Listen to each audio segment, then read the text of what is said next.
When building a model railroad layout, it doesn't take long to realize that not everything you want will fit in the space you have. Some scenery, structures, and accessories like huge mountains, large lakes, big roadhouses, etc., look great and add a lot of interest, but they can be space wasters. It is really a case of deciding your priorities and deciding which scenery, structures, and accessories are essential and which ones you could possibly do without. Having too many features can look cluttered and spoil the overall effect.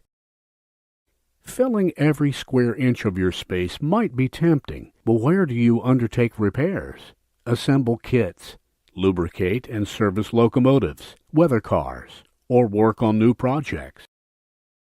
Maybe you can do those jobs in another room, or perhaps you have a pull-out workbench stored under your layout.